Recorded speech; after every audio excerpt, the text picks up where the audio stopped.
வணக்கம் மக்களே! நான் வந்து பெட் கட்டுறேங்க. இந்த நபர பத்தி உங்களுக்கு தெரிஞ்சிருக்க வாய்ப்பே இல்லங்க. நீங்க ஒரு அத்லீட்டா இருக்கலாம், இல்ல ஸ்போர்ட்ஸ் பெர்சனா இருக்கலாம், இல்ல ஸ்போர்ட்ஸ் எந்தூசியாஸ்ட்டா இருக்கலாம். இருந்தாலும் சொல்றேன், இந்த நபர நீங்க பார்த்துருக்க வாய்ப்பு இருக்கு, சோசியல் மீடியாஸ்ல. பட் இவரோட லைஃப் ஸ்டோரி கேட்டீங்கன்னா, நிச்சயமா உங்களுக்கு வந்து ஒரு பூஸ்ட் இருக்குங்க. அதாவது இவர் பேர் என்னன்னா, எலியட் கிப்சாகே. அதாவது கென்யன் நேம். இவர் கென்யாவை சேர்ந்த ஒருத்தர். ஸோ இது ப்ரொனன்சியேஷன் எப்படி வேணா இருக்கலாம். ஸோ முன்ன பின்ன தான் மன்னிச்சிருங்க. அதே மாதிரி ஒரு ஒரு லாங் டிஸ்டன்ஸ் ரன்னருங்க. அதாவது ஒரு மேரத்தான் ரன்னர். லாங் டிஸ்டன்ஸ்னா என்ன சொல்கிறது, ஒரு 1K ஒரு 5K மேலே, ஜென்ரலாக சொல்லணும் 5K மேலே ஓடக்கூடிய நம்பர். இவரோட ரெக்கார்ட்ஸுக்கு முன்னே போகிறதுக்கு முன்னாடி இவரை பற்றின ஒரு ஓவர்லே சொல்லிக்கிறேன்.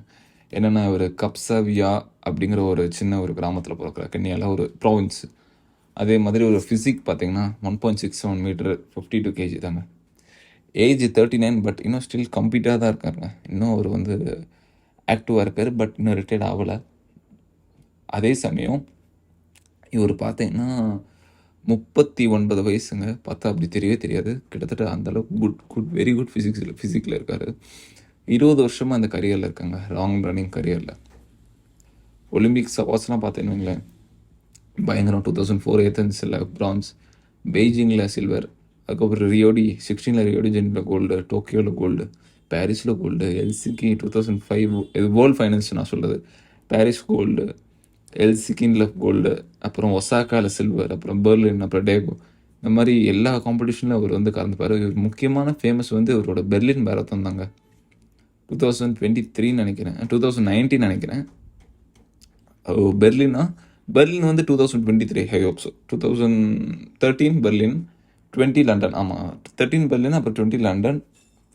இவரோட 2019 அக்டோபர் 12 நடந்த ஒரு மேரத்தான் தாங்க. அதாவது இவர் வந்து அண்டர் 2 ஹவர்ஸில் ஓடி இருப்பாருங்க. Sub marathon, 2 hour marathon. அது எவ்வளோ டிஸ்டன்ஸ்னால் கிட்டத்தட்ட 45 கிலோமீட்டர்ஸு. அண்டர் 2 ஹவர்ஸுங்க. ஒரு ஃபிசிக்கல் ஸ்டாண்ட் பாயிண்டாக இது வந்து ரொம்ப ரொம்ப கஷ்டம். அதாவது நீங்கள் அந்த வீடியோ பார்த்தீங்கன்னா தெரியும். இவர் ஸ்ப்ரிண்டருங்க, பட் இவர் லாங் ரன்னர் ஸ்ப்ரிண்டர்னு சொல்லுவாங்க. அதாவது என்னென்னா, ஒரு விளையாட்டுக்கு சொல்லுவாங்க. ஒரு ஸ்பீடு எடுப்பாருங்க, அது ஆக்சுவலி நல்ல ஸ்பீடாக இருக்கும். ஒரு பேஸ் 400 மீட்டர் ரன்னர் இந்த பேஸில் விளாட்றாரு. அந்த பேஸில் கிட்டத்தட்ட 2 ஹவர்ஸ் ஓடுறாங்க. அத்த ஸ்ட்ரெச் 2 ஹவர்ஸ். அவரே ஒரு இன்டர்வியூவில் சொல்லியிருப்பார். அதாவது 2 ஹவர்ஸ் ஓடக்கூடிய மனுஷன் வந்து எப்போ ஓடுவான்னா 2072 தான் அப்படின்னு அவர் சொல்லியிருப்பார். சயின்டிஸ்ட்லாம் அப்படி தான் கணிச்சிருக்காங்கன்னு சொல்லியிருப்பார். பட் நான் அதை பீட் பண்ணியிருக்கேன்னு ஒரு இன்டர்வியூவில் சொல்லியிருப்பார். கிட்டத்தட்ட உண்மையிலே மைண்ட் ப்ளோவிங்.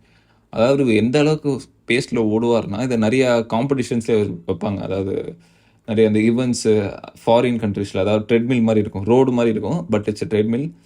அவரோட பேஸுக்கு ஓடுற மாதிரி வச்சுருப்பாங்க. அதில் ஓடணும். அதாவது பப்ளிக்ஸ் ஏதாவது ஈவெண்ட்டு, அந்த ஈவெண்ட்டு அதில் ஓடணும். அதாவது குறிப்பிட்ட டைம் லிமிட் வரைக்கும். அதில் நிறைய பேரால் 10 நிமிஷம் கூட தாக்கு பிடிக்க முடியாதுங்க அந்த பேஸில். அதான் இந்த மனுஷன் வந்து 2 ஹவர்ஸ் ஓடிருப்பார். ரிமார்க்கபிளுங்க. அது அவர் எப்படி பண்ணார்னே தெரில. அதுவும் அந்த மாதிரி மேரத்தானுக்கெலாம் ஃப்ளூவட் அலவுட் கிடையாதுங்க. நான் ஓப்பன் ஈவெண்ட்டும் கிடையாது.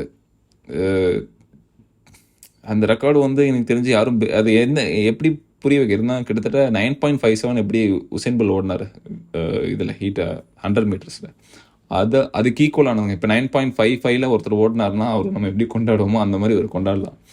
அப்பேற்பட்ட ஒரு மேரத்தான் ரன்னருங்க. இவர்கிட்ட பிடிச்சதே இவர் சொன்ன ஒரு கோட்ஸ் தான். அது என்னென்னா, only the discipline ones are free in life, the indiscipline ones are slave அப்படின்னு சொல்லியிருப்பாரு. என்ன அர்த்தத்தில் சொல்லுவார்னா, discipline ones are free in life, they are slave to passions, but indisciplines are slave to their moods அப்படின்னு சொல்லியிருப்பார்.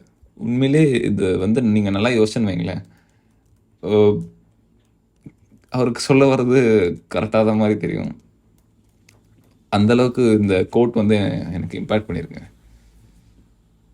நீங்கள் ஒரு விஷயத்தில் வந்து ரொம்ப நேரம் வந்து ஒரு எஃபெக்ட் போட்டு, அதுக்கு தான் நான் அந்த சேலஞ்ச் வீடியோ போட்டேன்.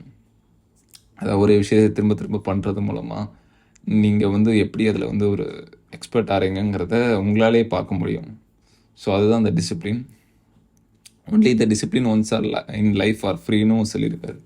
So really inspiring person.